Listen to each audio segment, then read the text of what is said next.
الحمد لله الحمد لله وكفى وسلام على عباده الذين اصطفى أما بعد فأعوذ بالله من الشيطان الرجيم بسم الله الرحمن الرحيم والعصر إن الإنسان لفي خسر وقال النبي صلى الله عليه وسلم نعمتان مغبون فيهما كثير من الناس الصحة والفراغ أو كما قال عليه الصلاة والسلام صدق الله العلی العظیم۔ محترم سامعین، مذہب اسلام میں وقت کو بہت اہمیت دی گئی ہے۔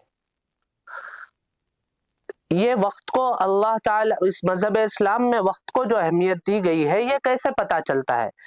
یہ اس سے پتہ چلتا ہے، مفسرین حضرات اپنی کتابوں میں لکھتے ہیں اللہ تبارک و تعالی جس چیز کی قسم کھاتا ہے تو گویا کہ اس چیز کی اہمیت پر دلالت ہے۔ وہ اگر کسی چیز کی قسم کھا رہا ہے تو وہ چیز اہمیت کی حامل ہے۔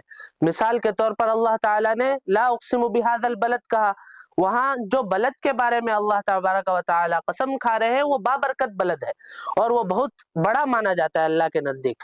تو اسی طرح جہاں جہاں بھی اللہ تبارک و تعالیٰ نے قسم کھائی، جس چیز کی کھائی اس چیز کی اہمیت بتانا مقصود ہوتا ہے۔ تو اللہ تبارک و تعالیٰ نے قرآن میں بہت ساری جگہوں پر زمانے کے وقت کے متعلق قسمیں کھائی۔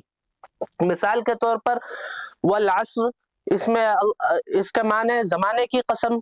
اللہ تبارک و تعالیٰ یہ کہہ رہا ہے کہ گویا کہ زمانے میں بہت اہمیت ہے، زمانے کو بہت اہمیت دی گئی ہے۔ اسی طرح واللیل، اس میں بھی رات کی قسم کھائی جا رہی ہے۔ تو اللہ تبارک و تعالیٰ جگہ جگہ وقت کے متعلق قسمیں کھائی ہے۔ تو اس سے پتہ چلتا ہے مذہب اسلام میں وقت کی بہت اہمیت ہے۔ اور نبی صلی اللہ علیہ وسلم نے فرمایا نعمتان مغبون فیہما کثیر من الناس، دو نعمتیں اللہ تبارک و تعالی نے بندوں کو دے دی ہے جس میں بندے بہت دھوکے میں ہیں۔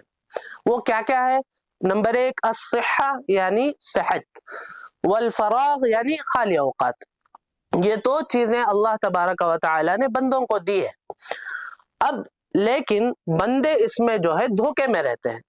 جب دنیا کا کام آتا ہے تو دنیا کے کاموں میں آگے بڑھ کے کام کرتے ہیں، حالانکہ مذہب اسلام کا نظریہ جو ہے اللہ تعالیٰ قرآن میں فرماتا ہے من كان يريد حرث الآخرة نزد له في حرثه ومن كان يريد حرث الدنيا نؤته منها وما له في الآخرة من نصيب۔ جو کوئی آخرت کے ارادہ کرتا ہے، آخرت کے متعلق، آخرت کے واسطے جو کام کرتا ہے، اللہ تبارک و تعالیٰ اس میں زیادتی کر دیتے ہیں۔ اور جو دنیا کے پیچھے بھاگتا ہے تو اسے وہ اللہ دے دیتے ہیں، لیکن وَمَا لَهُ فِي الْآخِرَةِ مِن نَصِيب، آخرت میں اس کے لیے کوئی حصہ نہیں۔ اس سے پتہ چلتا ہے دنیا میں انسان کو بھیجنے کی جو وجہ ہے وہ ہے آخرت کی تیاری۔ اب آخرت تو مسلمانوں کے ہی حق میں ہے، مسلمان آخرت کی متعلق تیاری کریں گے کیونکہ ان کا عقیدہ ہے، وہ مانتے ہیں۔ اب غیروں کا تو عقیدہ نہیں ہے کہ وہ مرنے کے بعد زندہ ہونا کو، دوبارہ زندہ ہونے کو نہیں مانتے۔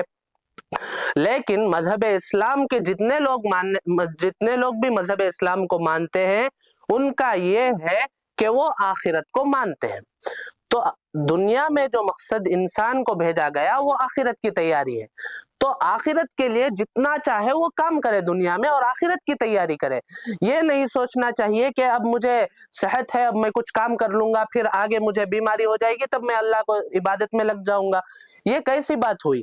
اسی طرح جب خالی اوقات ہوتے ہیں، جب انسان کے اوپر ذمہ داری نہیں ہوتی تو ان اوقات میں تو انسان بہت بے پرواہ ہو کے رہتا ہے، لیکن جب اس کے پاس ذمہ داریاں آ جاتی ہے تو اسے عبادت کرنے تک کا وقت نہیں ملتا۔ تو لہذا نبی نے فرمایا یہ دو نعمتیں ہیں جن میں لوگ دھوکے میں ہیں، ایک ہے صحت، دوسری ہے خالی اوقات۔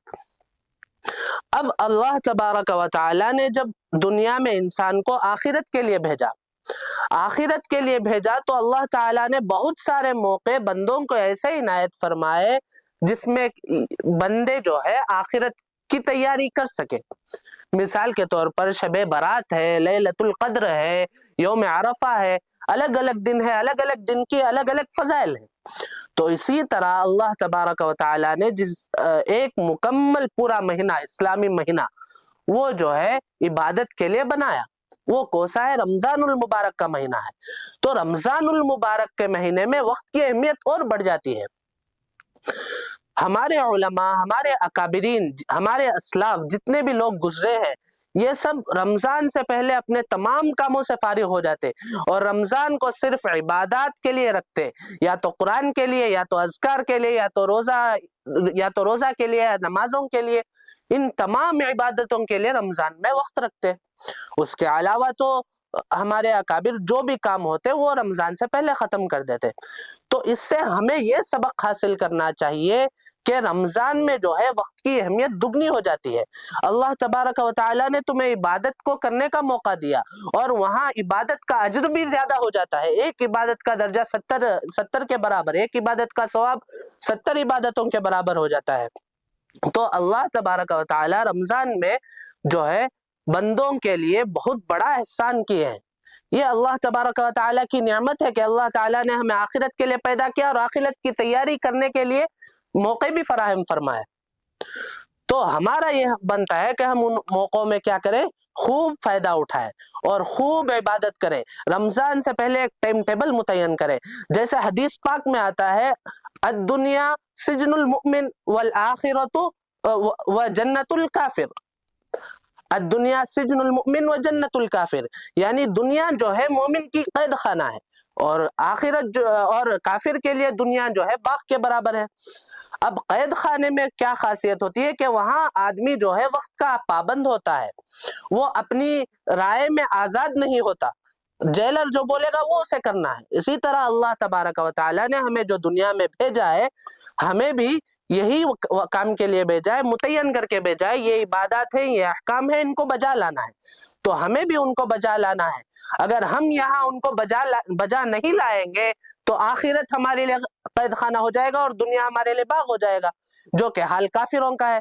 کافروں کے لیے تو دنیا باغ کے برابر ہے۔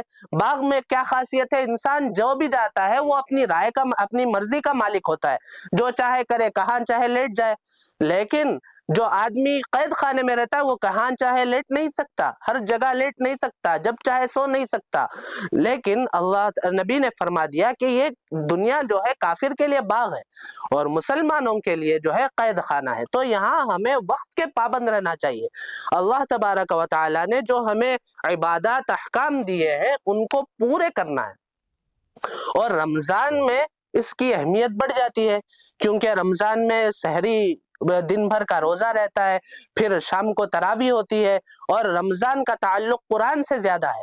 تو ہمارے اکابر جو ہے رمضان میں قرآن کی تلاوت بکثرت کرتے تھے، تو لہذا ہمارا رمضان کا ٹائم ٹیبل اس طرح ہونا چاہیے کہ ہم زیادہ وقت جو ہے وہ کس میں لگائے، عبادت میں لگائے، قرآن میں لگائے، اذکار میں لگائے، بیکار کی فضول چیزوں میں نہ لگائے۔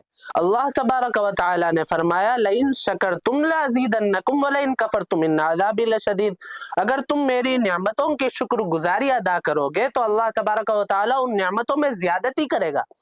ولئن کفرتم ان عذابی لشدید، اگر تم اس میں ناشکری کرو گے تو عذاب تو ہے ہی اللہ کا۔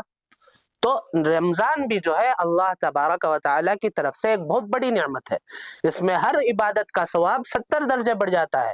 تو اس نعمت کا اگر ہم شکریہ ادا نہ کریں تو آگے چل کے ہمارے ہاتھ سے نکل جائے گی۔ پتہ نہیں یہ ہمارا رمضان آخری ہوگا یا اس کے بعد والا رمضان بھی ہمیں نصیب ہوگا، اس کی کوئی گارنٹی نہیں دے سکتا۔ تو لہذا ہم تمام مسلمانوں کو یہ کرنا چاہیے کہ ہم پوری عبادتوں کے لیے رمضان کو رکھ دیں اور ٹائم ٹیبل بنا کے یہ عبادت کے لیے اتنا ٹائم، یہ عبادت کے لیے اتنا ٹائم، اگر اس طرح متعین کر کے کریں گے تو زیادہ فائدہ ہوگا، کیونکہ یہ ہمارے اکابر کا طریقہ ہے۔ تو لہذا اللہ تبارک و تعالی سے دعا ہے کہ اللہ تبارک و تعالی ہمیں اور آپ کو وقت کی قدردانی کی توفیق عطا فرمائے۔ وآخر دعوانا ان الحمد للہ رب العالمین۔